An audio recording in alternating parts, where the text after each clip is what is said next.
morning. Good morning. A nice sunny morning here at McShane, Michigan and Trumbull, Detroit in black and white. I'm Adolph Mongo. Good morning, Vanessa Moss. Attorney Vanessa Moss. Good morning. Good morning. What are you running for? Good morning to Detroit black and white viewers and voters. I'm running for 36th District Court Judge. Please, when you see my name on the ballot, please vote for me. Listen, I'm still out collecting signatures, so if you see me out, my son out, hey, sign that petition so my name can go on the ballot.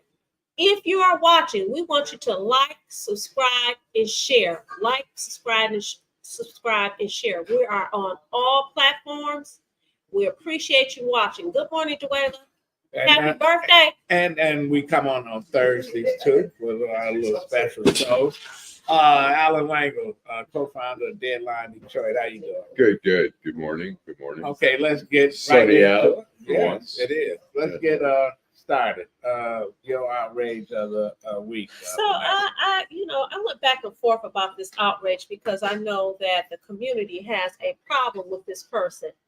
That person will be Candace Owens. Okay, she's out at the I say that they invited her to lead the Daily Wire, and there's so much controversy because she's been making appearances on different shows like the Breakfast Club with Charlemagne, and with Joe Budden podcast, which are very, very popular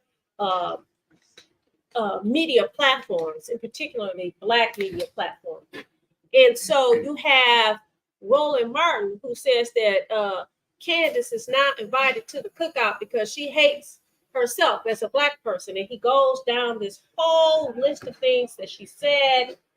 Her testifying in Congress. You can play the video, you can play the video, but basically, listen, you said that racism doesn't exist, that discrimination doesn't exist. So these are examples of things that she said, and now she's been discriminated. Yeah, right. And so now, his beef is that, and I'm going to paraphrase, basically, you're blaming the media and you don't want to take accountability. Listen, my position is this. It takes everybody in the world to make this thing work, okay? And if you have different opinions, you have different opinions. But we also all have people in our family that we don't agree with. We don't want them around, but they're family. So if she wants to come back, what's the problem, okay? Now, I will say that I think she is an opportunist. She decided that she was going to get out that D line and get in the R line because the line is shorter for people that look like her. But isn't the United States of America built on opportunities? Okay. Listen, I don't have a problem with it. Listen, some of your Terry. some of your most radical right-wing folks used to be on the left, used to be the most liberal people in the world, and they just evolved into something else. Same as some of the right wingers turned left wing. Candace Owens, listen, George Wallace, who was one of the biggest segregationists, racists in America, one day woke up after he got shot in the spine, saying that I no longer hate Black people, forgive me. And there was a long line of Black politicians and whoever came to see George Wallace. I'm gonna tell you, so they forgave him. So why not Candace? So she got fired from the Daily Wire. Was it because of her stance about Israel? I questioned that. They invited her to leave because of that. But when she said all these inflammatory things about her race, she didn't lose a job. Actually, she was elevated. So I don't feel sorry for her. I don't feel sorry for her at all. Absolutely. Allan? I'm going to say Ron DeSantis, who's really pushing now they have the 6-week abortion ban, which is, everyone knows is like, you might as well just have a total ban. Right. 6 week is just imaginary number there. And so it's going on the ballot down in Florida, which is a benefit to the Democrats. It's probably going to have more Democrats coming out to voice their opinion on it. They also have recreational marijuana on the ballot.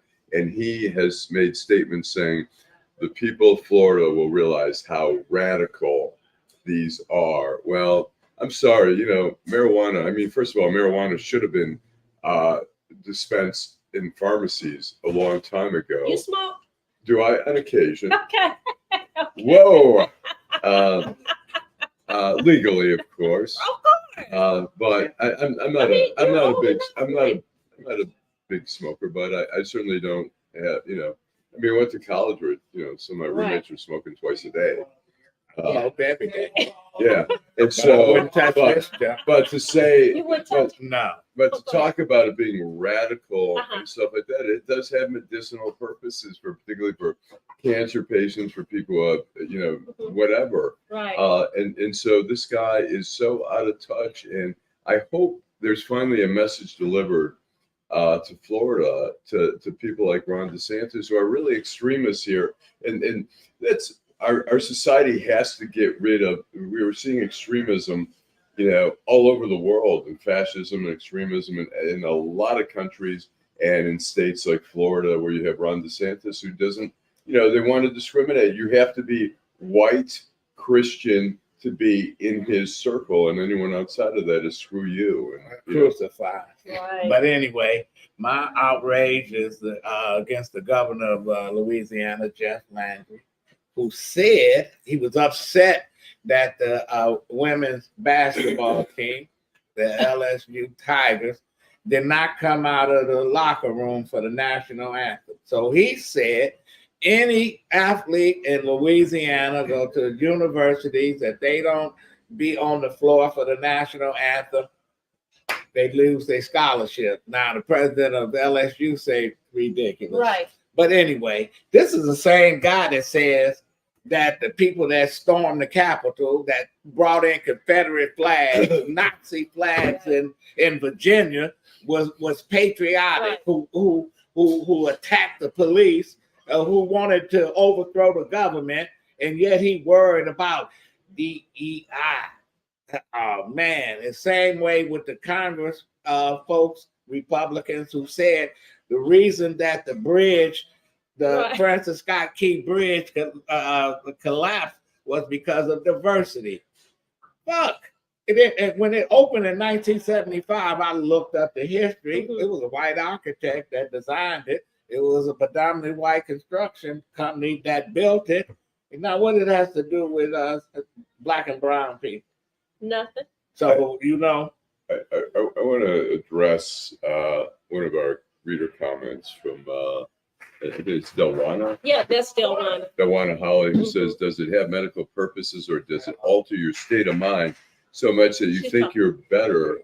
Talking about marijuana, but I mean, that's what medicinal, whether you take Tylenol or whatever, or whether you take a stronger, oxycodone or something that after surgery or whatever, it may alter your mind or whatever, but it helps you. I mean, medicines are about helping you feel better, but it got too much THC in that shit. I'm gonna just tell you. Well, now I would not touch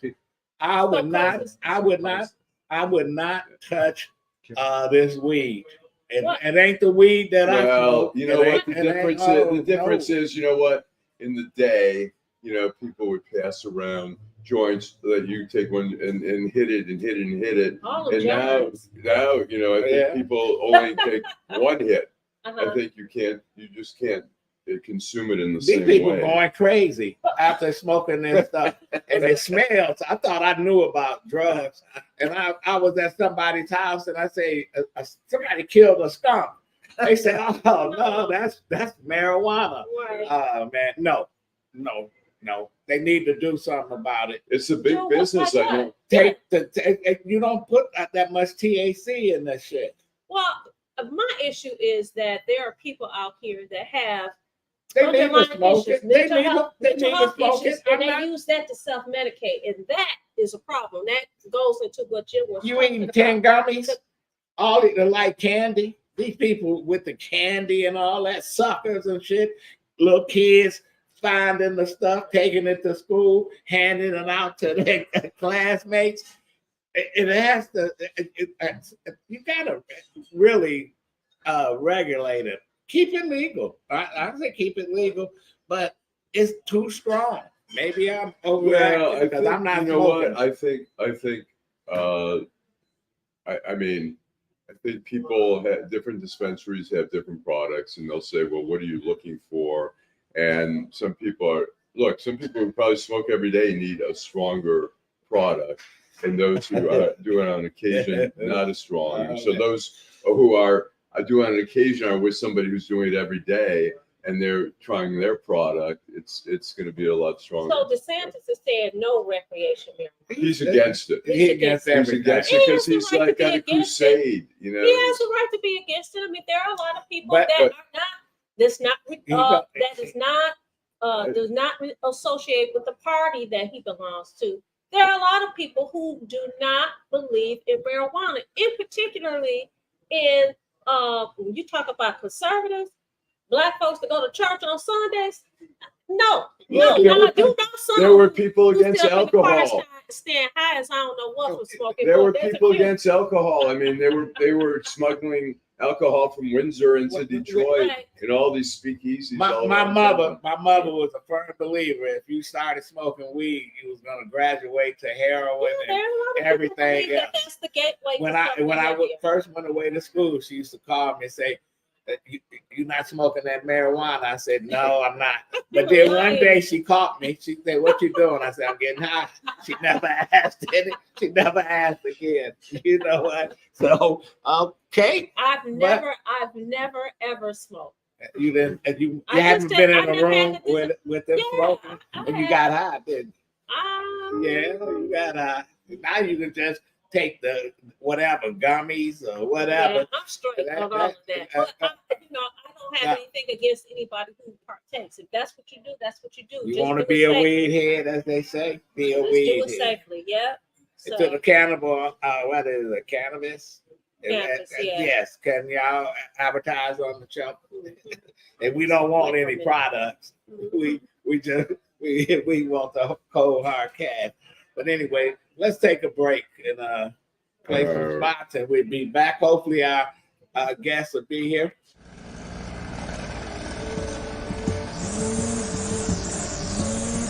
Thanks, Charles, for letting me use your garden supplies. I'll make sure I put it back in the garage. Man, tending to that lawn is a lot of work. Tell you the truth, Jim, I'm more concerned about keeping this house. What's going on? Well, Sarah lost her job 2 months ago, right? Yeah. Since we lost that income, the bills have been piling up, and we're so far behind. I don't want to lose the house because of back taxes. I don't know what to do. I understand. The same thing happened to my sister and her husband when he lost his job. Do you know that the Wayne County Treasurer has plans and programs to help people stay in their homes? No, I didn't. Tell me about it. Yeah, go to www.treasurer.waynecounty.com to see if you qualify.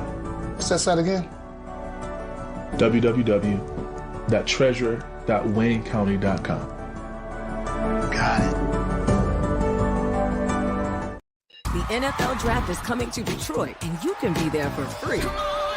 Experience the ultimate NFL fan fest. Go to NFL.com/draft access. The NFL Draft, presented by Bud Light, April 25th through the 27th. Okay. All right.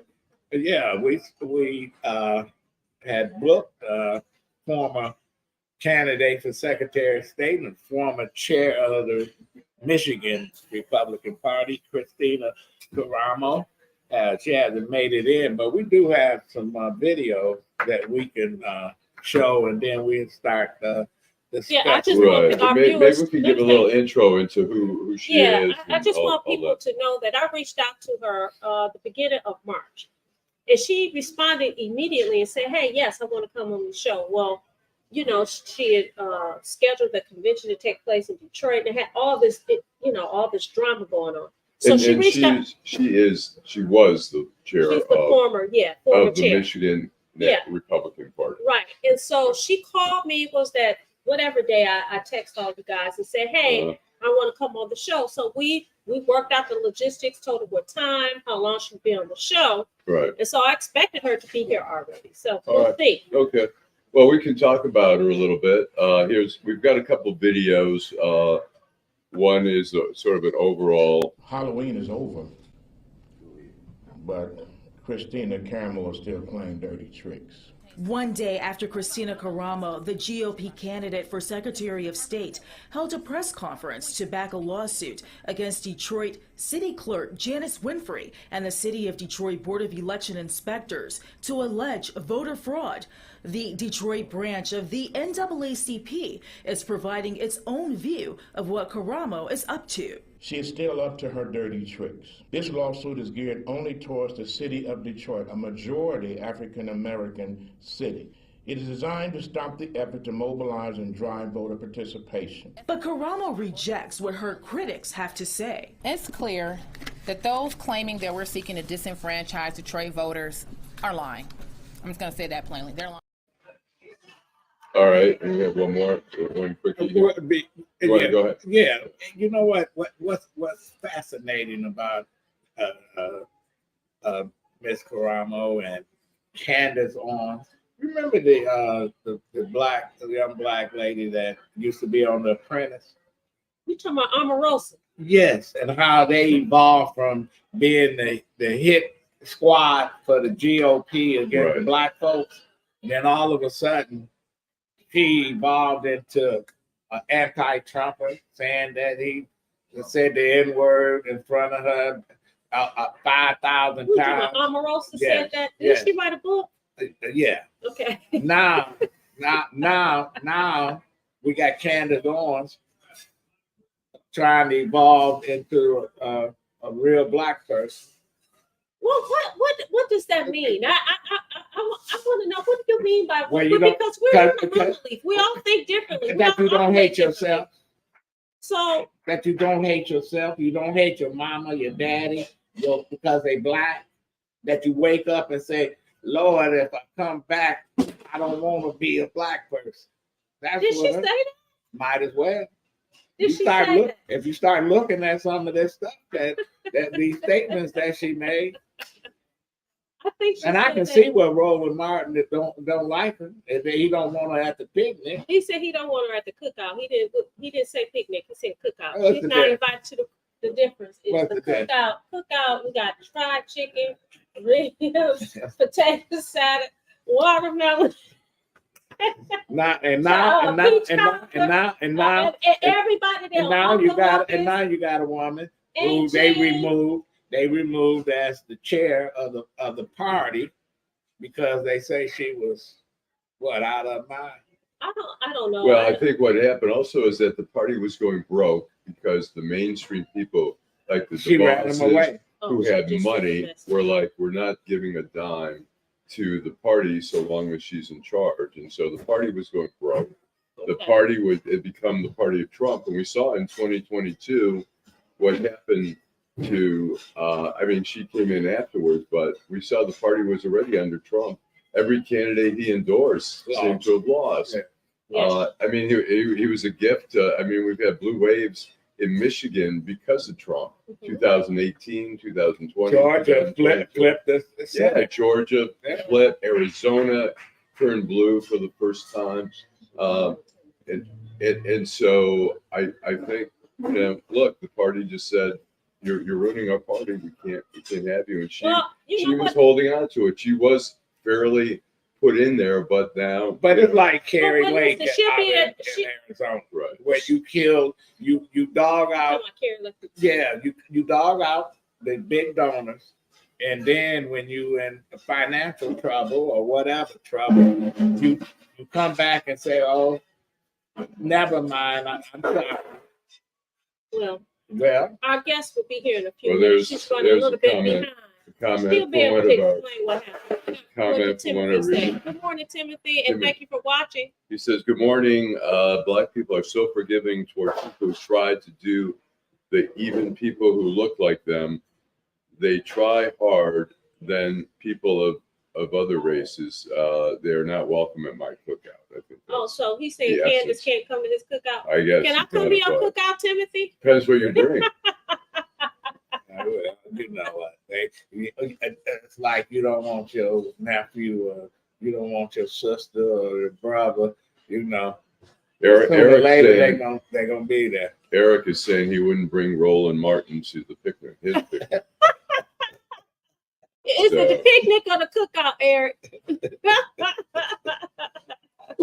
But yeah, our guest is running behind. She said she'll be here in a few All right, minutes. and we have one more. Parking is We have terrible. one more video we can play here. Okay. We're talking about. Okay. Inspectors. At the heart of the lawsuit, the accusations of illegal ballots. The fraud that we've seen occur is creating a situation where the vote is not being secured.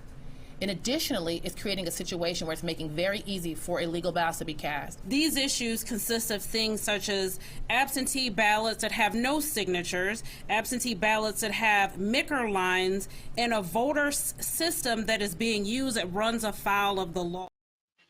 And Well, you know what? I think, it's interesting. I mean, the 2020 election was the most scrutinized election I've ever had. I mean, in Georgia, I think it was 3 times that they did an audit of the votes and stuff like that. Here, we had the U.S. Attorney's Office, the FBI looking at any allegations there.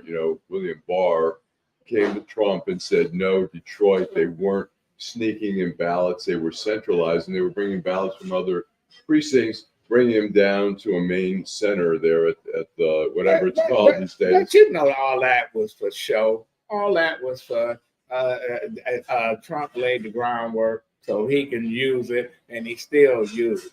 So, politicians make all these ridiculous statements, half truths, or whatever.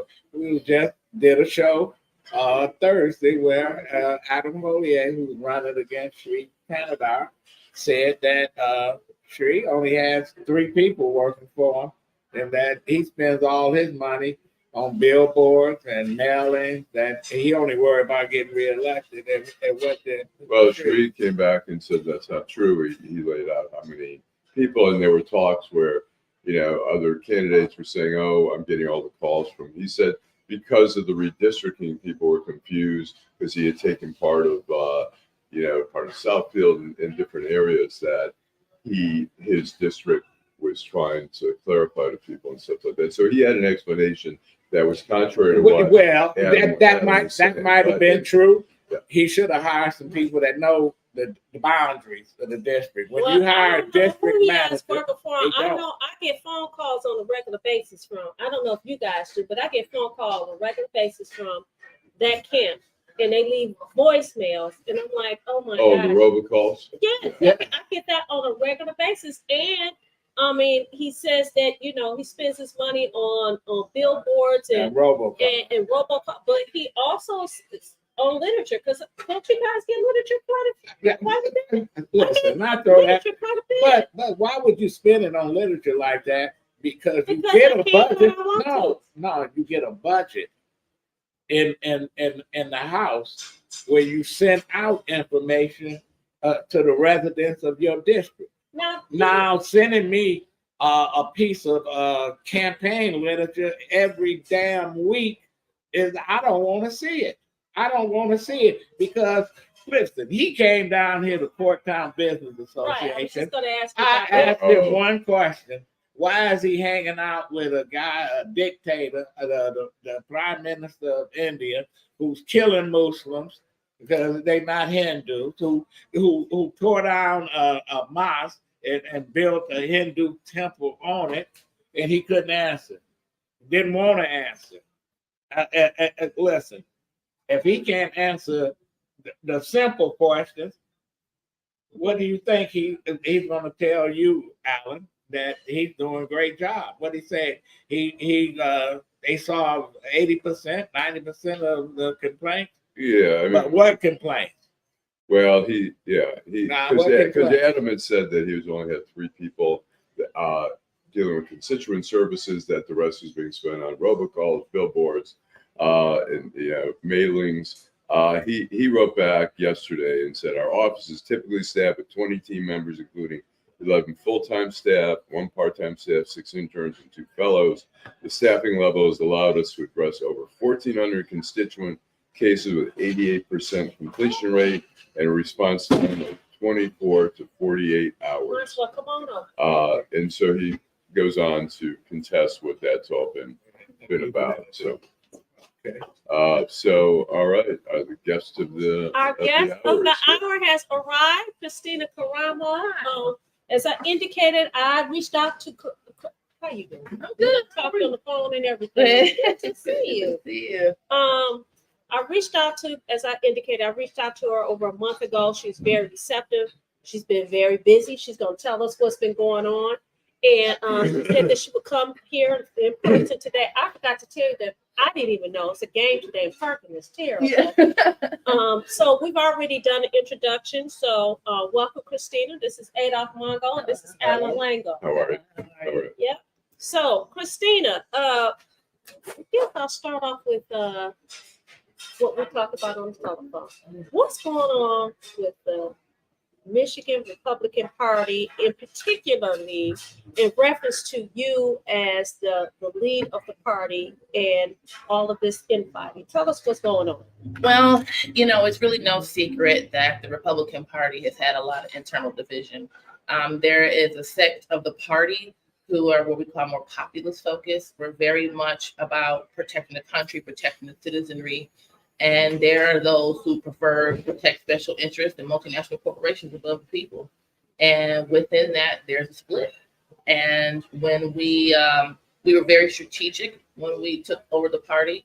All parties, there's something called precinct delegates. Just in Michigan law, where citizens can run to be representatives to their party for their neighborhood, and also to be representatives for their neighborhood to the party, and representatives for the party to their neighborhood.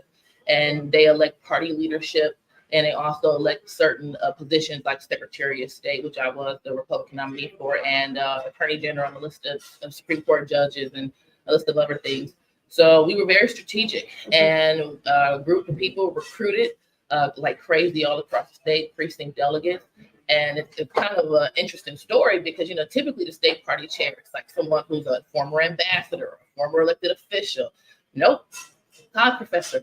That's my background. Mm-hmm. I'm an everyday mom, and people in our party just were sick and tired of the political class who really don't represent the interests of the citizenry and are selling our country down the river. And they elected me by 14 points. And ever since then, it has been a battle. Where the established oligarchy have done everything they can to trash my personal reputation. If you look at it, there's only one or two articles. Every article about me is just trying to paint me as a monster.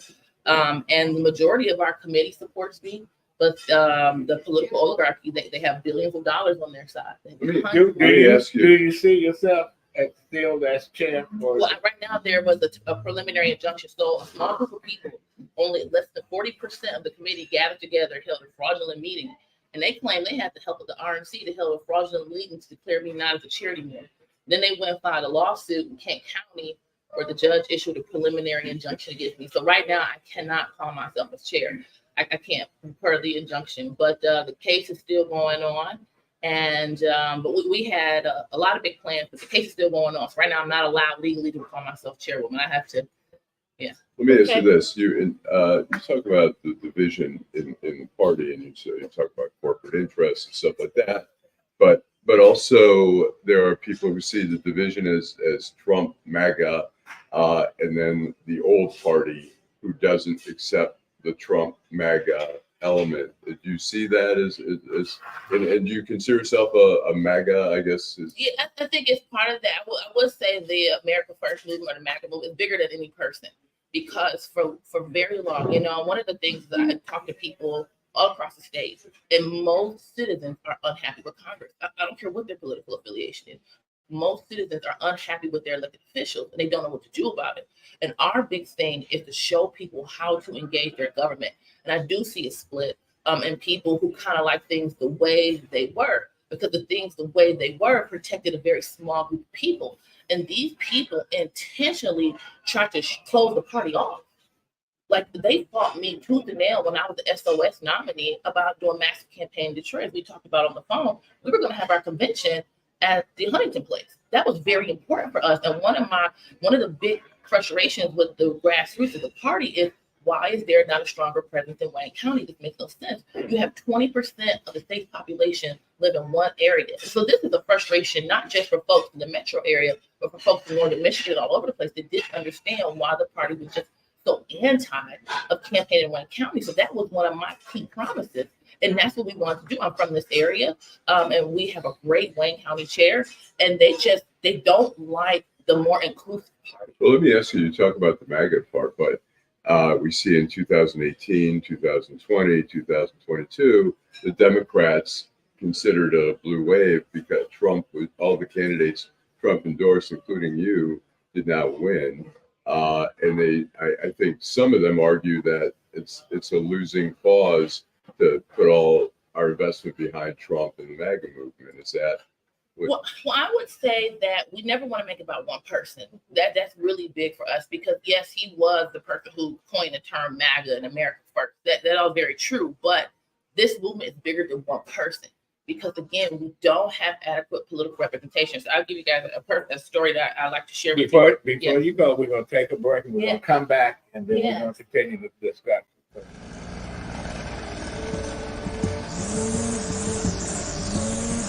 Thanks, Charles, for letting me use your gardening supplies.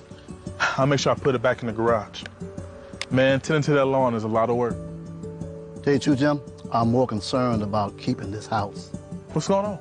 Well, you know, Sarah lost her job 2 months ago, right? Yeah. Since we lost that income, the bills have been piling up, and we're so far behind.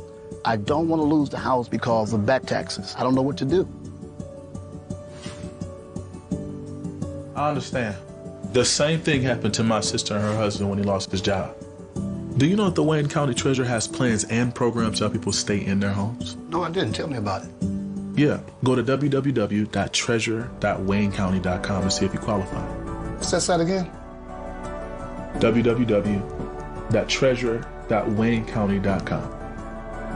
Got it. The NFL Draft is coming to Detroit, and you can be there for free. Experience the ultimate NFL fan fest. Go to NFL.com/draft access. The NFL Draft, presented by Bud Light, April 25th through the 27th.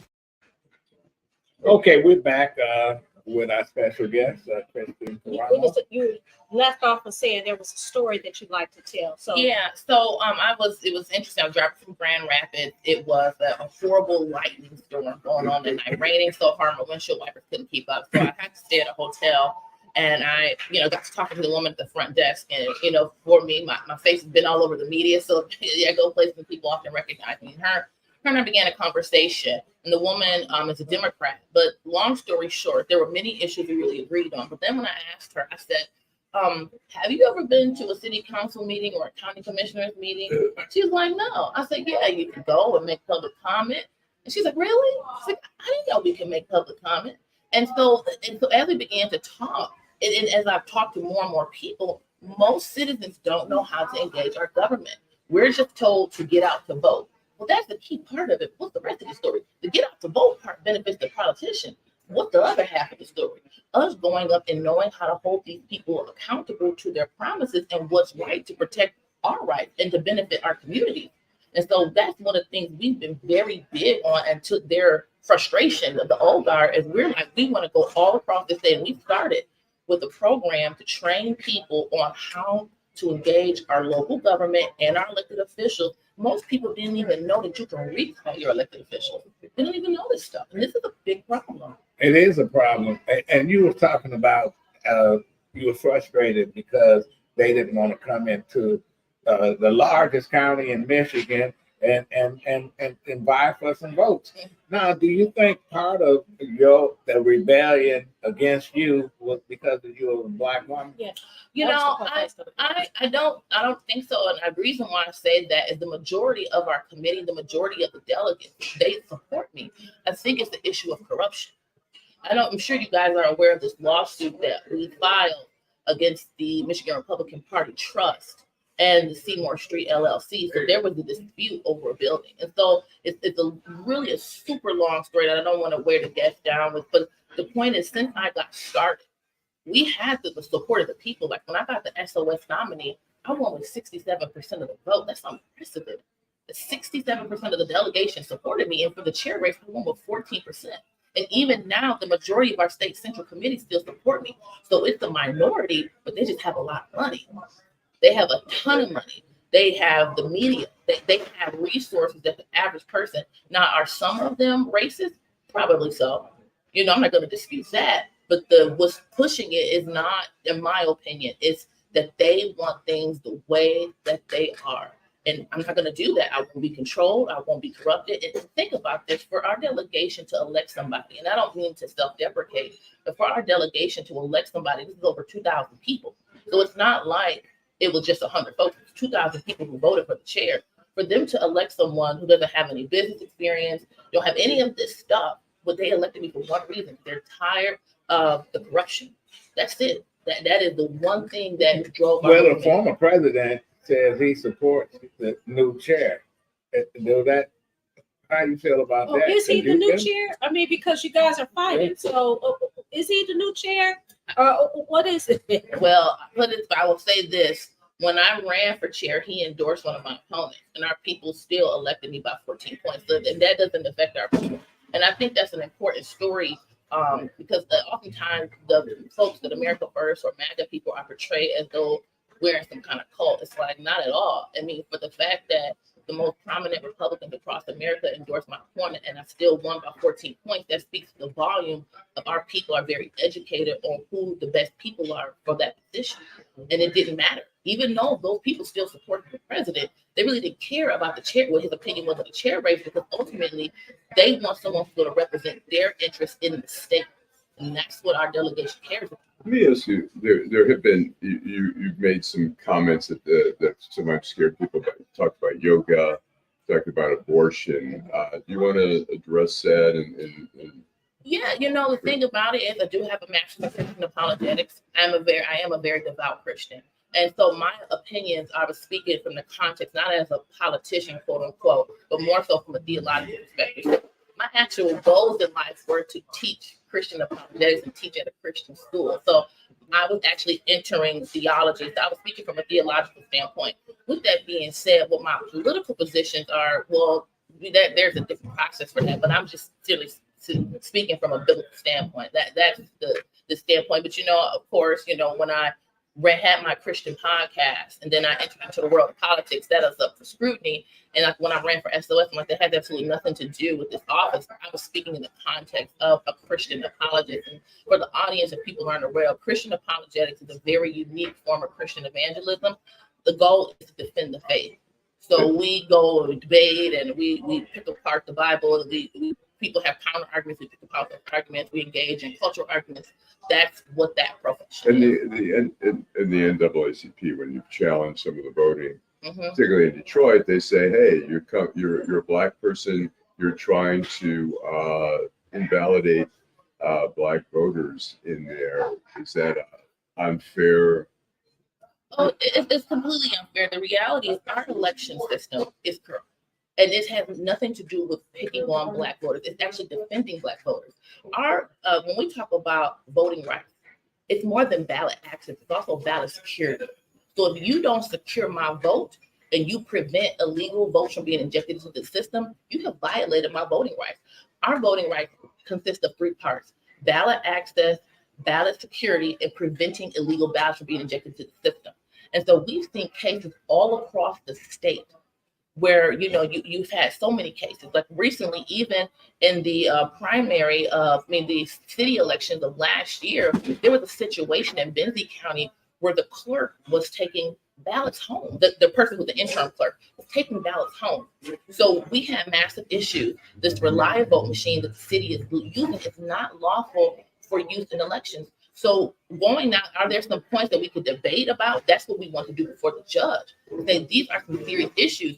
So actually cleaning up and protecting the election benefit Detroit citizens. But I find it very disingenuous for them to ignore the glaring security issues of our election. If you think about it, most people have no idea how our elections work. All they know is register and cast my ballot. For something as critical as our elections, that's the only way we, the people, have control over our government. There's no other mechanism. And the fact that the average person has no idea how our elections work, that opens the door for corruption. And the people who run the elections can just tell us anything. Is Biden the president? Do you feel like he's the fairly elected president? I do not feel like he's fairly elected. I don't. No. And so you agree with Trump that? Do you think Trump should have been the president? Well, I can't say he should have been because we don't know, but I would say he was not fairly elected. I mean, we look at something simple. I look at something glaring. Is that across the state, we have so many fraudulent registrations. And when I ran for SOS, I talked to clerks across the state, said they would flag people for removal, and they would remove the folks, and then the people would show up again on the voter rolls. Some of these folks are dead. We have people all across the state who have people they don't even know of registered at their houses, or people registered at their let me say this. One, I think we could all agree that the system that we have, the voting system, is not perfect, but it's what we have. And when you say all over the state, is it in huge numbers, or is it a small amount of numbers? Because you guys have gone to court, you fought this, and at each juncture, they're like, no evidence. And So the you FBI has investigated, the U.S. Attorney's Office has investigated allegations on behalf of Donald Trump. In fact, and William Barr had said in Detroit, they found no fraud. So the point that I'm making is that same system. It's the same system that the former guy who occupied the White House was put into office. So I need you to explain that. Yeah, no, I think that's fair because the thing about it, and this goes back to when we have all these poll experts. I think like on our Detroit case, the judge wouldn't hear from any of our evidence, wouldn't hear any of our witnesses, called us racist through our case at the court. Our co-counsel was black, and 3 of the plaintiffs were black. 2 of the plaintiffs were black. So it's just really insulting. The thing about it is there has been no meaningful investigation. No one can provide a reasonable explanation as to why we have people registered at a vacant lot.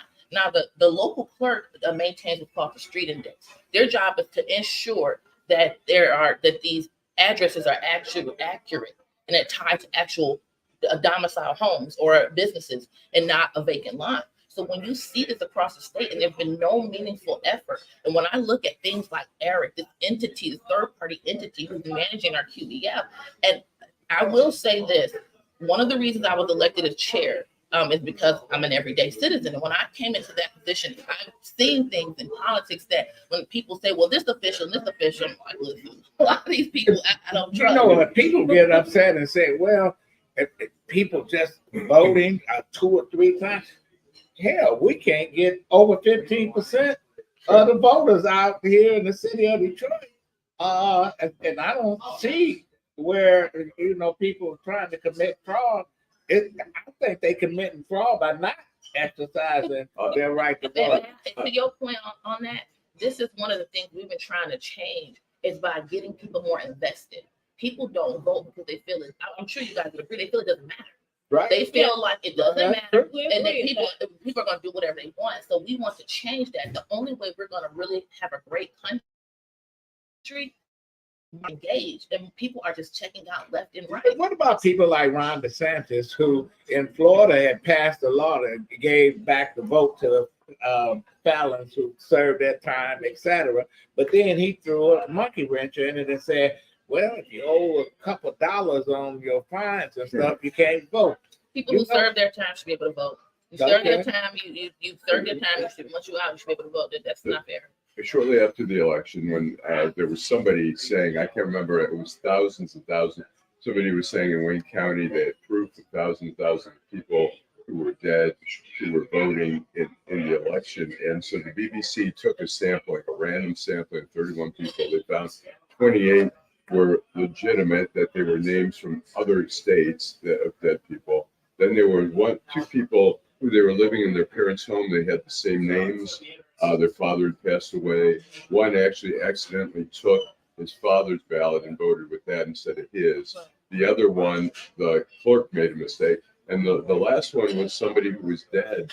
They voted in October absentee ballot, and it was invalidated because they weren't. You have to be alive, I guess, for it. So there are allegations, but don't you think that in terms of scrutiny, this election in 2020 was scrutinized more than any election ever? Well, the thing about it is based on the fact that we have so many registrations. That to me, that is massive.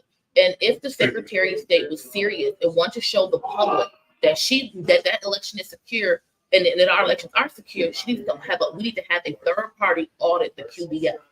That is completely reasonable. I think there are so many voting procedures that we can debate about, but I think one we can all agree on is that our voter rolls need to be accurate. And it's not just, I mean, again, I live in this area, but it's not just here, it's all over the state. And there's pockets where here and there and things don't add up. Or people who go to vote. Now this is interesting. So there's an entity we partner with called Check My Vote. And their whole focus is ensuring we have an accurate QBF.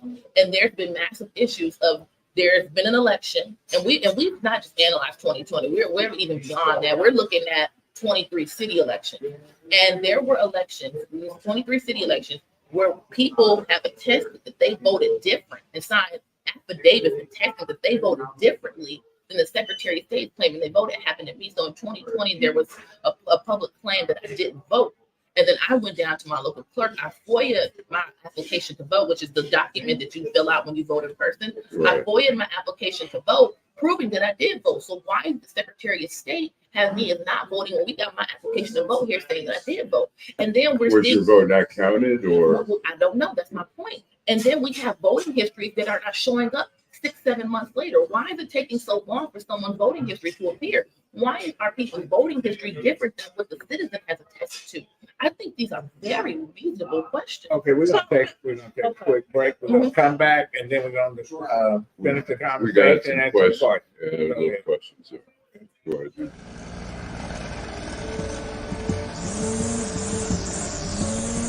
Thanks, Charles, for letting me use your gardening supplies. I'll make sure I put it back in the garage. Man, tending to that lawn is a lot of work. Tell you the truth, Jim, I'm more concerned about keeping this house. What's going on? Well, you know, Sarah lost her job 2 months ago, right? Yeah. Since we lost that income, the bills have been piling up, and we're so far behind. I don't want to lose the house because of back taxes. I don't know what to do. I understand.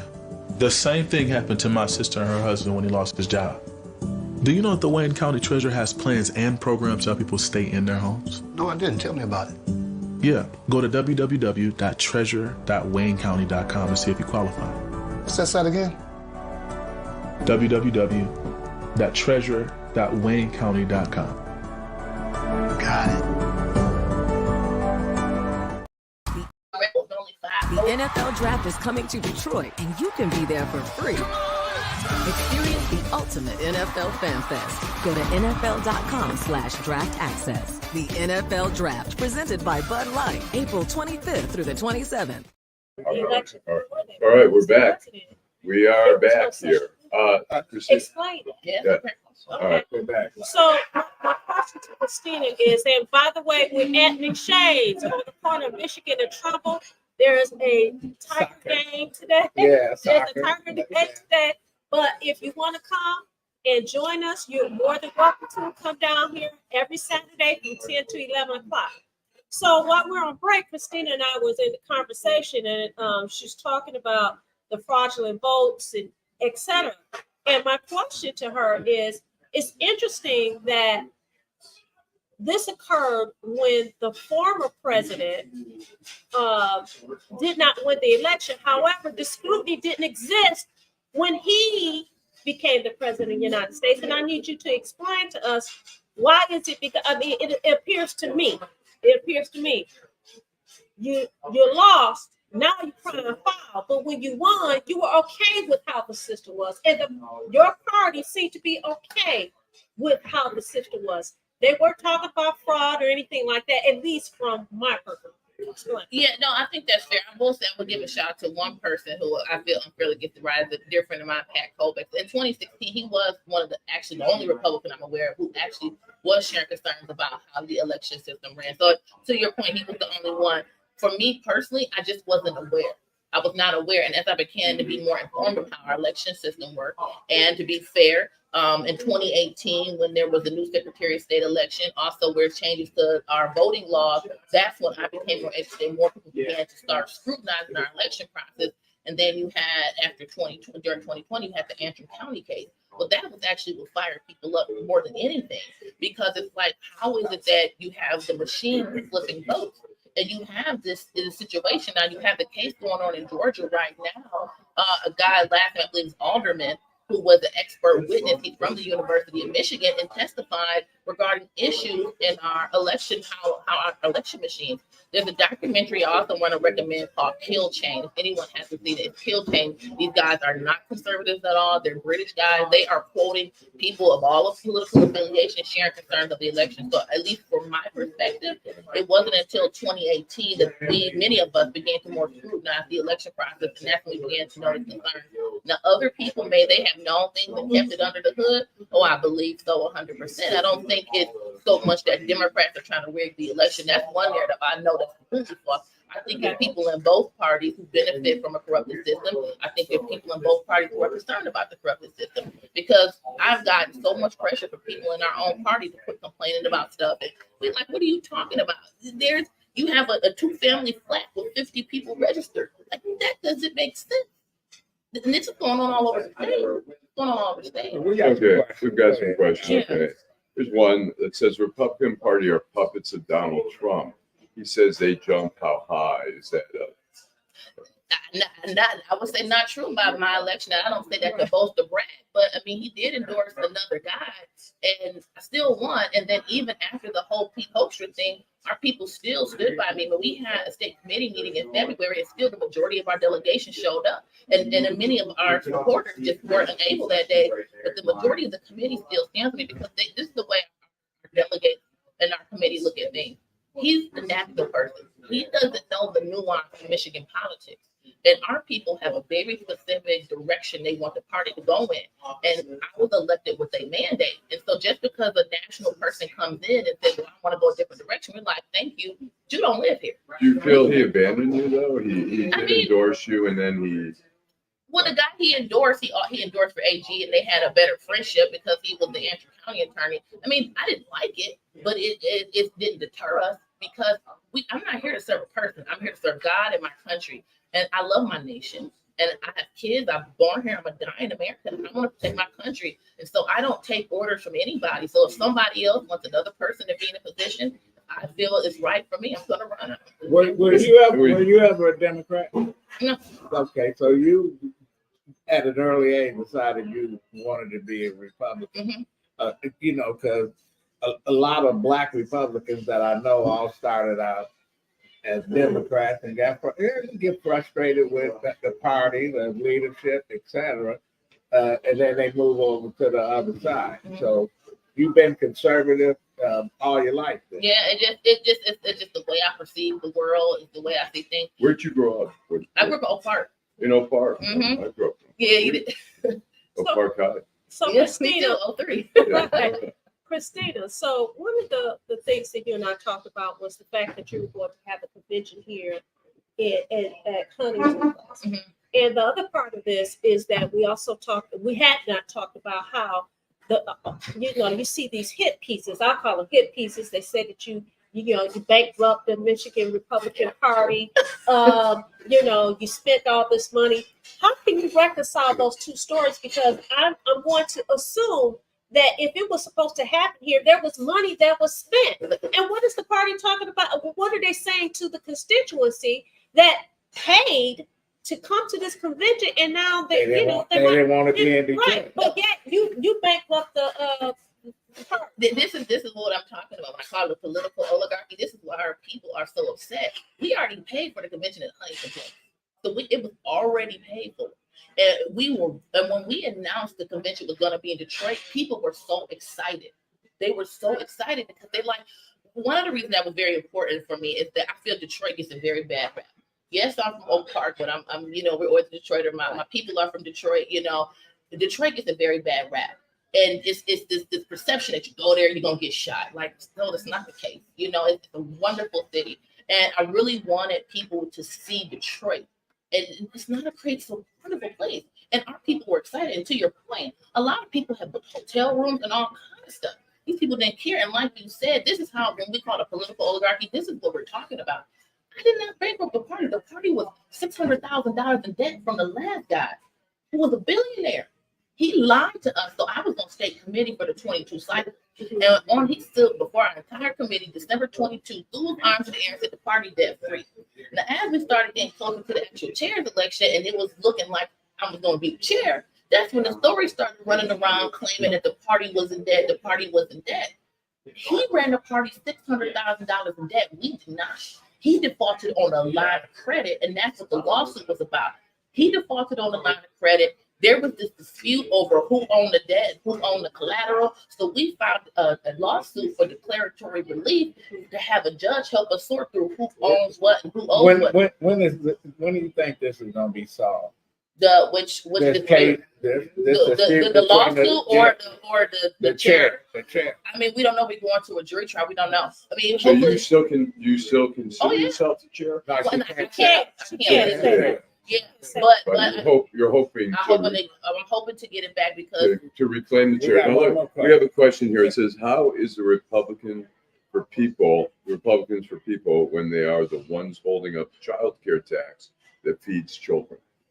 Well, I would need to delve into. I really can't answer that right now because I would need to be more familiar on the specific child care tax with the pros and cons against it. I don't know, but when I say we're for the people, one of the big things we're about is protecting our rights and getting people engaged in government. One of the big concerns we have is waste, because there are a lot of programs we potentially could fund if there wasn't so much waste. And the way it works is that you have these, you guys, I'm not telling you about anything new, but you have a lot of our dollars, our tax dollars go to the elected officials' friends. And it's basically payoff or paybacks for helping to get these people elected, not about what's don't you think that works both sides? Absolutely. Donald Trump's son-in-law got $1 billion from the Saudis. Well, I can't speak to his son-in-law, but I can say this. I will happily say this on air. Like our Senate minority leader and our House minority leader, the Republican leadership currently, they wouldn't speak to me. As soon as I got elected, they would not even talk to me. How do you feel about that? It's because they're corrupt. And I'll say that publicly. I don't care because, the thing about it, it was frustrating. And it wasn't about personal things, being like, I'm personally offended. How dare I'm the chairwoman. It's like, it's so counterproductive. They have work to do. They don't, I'm not in the club. I'm not in the club. They don't like the direction that we are. It's obvious. So go back to my original question. Mm-hmm. They rebelled against you because not only you not in the club, because you're a woman and you're a black woman, and they perceive you as an angry black woman. Well, yeah, I will say this: they don't just treat me like this; they treat our supporters like this. Because, like I said, the small group of people. I mean, I can't say that you're wrong on what some of that motivation, but the fact the majority of our people want the party going a different direction. Because what happened at the state is just a big example of what's happening in our counties where everybody is white. A lot of a couple of our chairs have just been tormented and harassed to no end by these people because they don't. I call them the Great Republicans. That's what they are. They don't like this new wave of the party where we are a working man's party. They can't see. Are you going to endorse Trump? Vote for Trump this time around? Well, well, I can't say yes because but really now I was struggling with my words. We have a rule in our party that we're supposed to be neutral until the convention. But in court, everybody got praised. So yes. But you'll vote for whoever is the Republican nominee. Absolutely. No. So Christina, would I be wrong if I said that most of your conversation has been about accountability or the lack thereof? The former chair, no one held him accountable. That's why you guys were bankrupt when you got in office. Nobody decided to look and check and see what's what. Then when you got in office, they said it's your fault. Yeah, it was. Okay, so then I'm going to go back to our telephone conversation. You don't think that had anything to do with them picking on you because you're a woman? I think it's the corruption because they want me to play ball. Okay. That's the thing. Like I said, when we filed that lawsuit in Lansing, they had a. Well, aren't they when they come out against abortion, and whether you believe in it or don't believe in it, that should be a woman's choice. I shouldn't have no control over your body. I shouldn't be able to say, oh no, you can't have that, or you gotta have it, or you gotta put it up for adoption or whatever. Don't you think that's the same thing? Well, I think I think it's a different conversation because to me, abortion is not so much. It's not against the woman; it's about protecting the baby. But I will say this, kind of to your point. Even the people who supported me, a lot of them have been personally attacked. Like one of the guys who was supposed to be because we had voted to get rid of the old co-chair because she turned on me, and so who was that? Her name is Melinda Pago. Okay. So to show you how angry our people were, that in the first district, their chair had turned and was part of the movement to get rid of me. They threw her out. So our people are not putting up with it. So anyway, if I may, just one point, but the guy who was supposed to be my co-chair, the old guard, they organized the effort to defame him, smear his reputation. So they are attacking the other people who support me. It's just not. It's because for me, it was elected a chair. It's more public. Where these other people have been attacked. Where do you see Sean Maddox, who is also a MAGA, regarded as a MAGA, very for Trump? What was the difference between you and her in terms of? Well, she was the co-chair. Yeah. So the co-chair has no authority. But I'm saying in terms of leadership, but she had, I mean, her husband's in the legislature. She was big. Trump and her were very tight. Do you feel, I mean, I guess my question is, if people are rejecting you because you were MAGA, it's not because I think that's a great question you asked me. That's such an important question, because people oftentimes, and I think it's fair that people from the outside see it's like the MAGA. No, there's people in the quote MAGA world who I think are scoundrels, and I wouldn't sit down with because they're all about themselves. The problem isn't all those, the way I see the world. I see the world, there's two groups of people. There's the children of light and the children of darkness. That's the way I see the world. Because as I become chair, and there are people who are considered, quote, establishment, who I absolutely love and work with any day of the week. There are people who, quote, MAGA, I wouldn't even sit at the table with, because they're just horrible human beings. So that is beyond that. There's the self-serving people who are corrupt and only care about themselves and whatever agenda they have. And there's the people who are in it for what's right. So I think that's such a great question, because people on the outside see it, it's like the MAGA and Ogre. It's like, no, that's not the split. The split is corruption versus truth. That's the split. One last question. So my question is, as it stands today, the Michigan Republican Party, there's a lot of friction going on. Do you see it being resolved anytime soon? Hopefully. Okay. Hopefully, but I would say, this is to your question. The numbers are on our side. We got the people. The other side has the money. Okay. Listen, I thank you for coming. We're gonna have to have you back. I would love to come back. Absolutely. And hopefully you find a parking. Here. Detroit in Black and White. Want to thank our guest, Kristina Karamo. Thank you very much. Thank you. Vanessa Moss. Vanessa Moss, candidate for 36th District Court. If you see me out today, I'm out getting signatures. Please sign my petition. Okay, Allan Lengel, thank you. All right, Deadline thank you very Detroit, much. Jim, Teresa, thank you. We'll be back next week. And thanks everybody for commenting, and we appreciate that. It's a good way of us interacting a little bit with the audience out there. So we appreciate that. So, all right.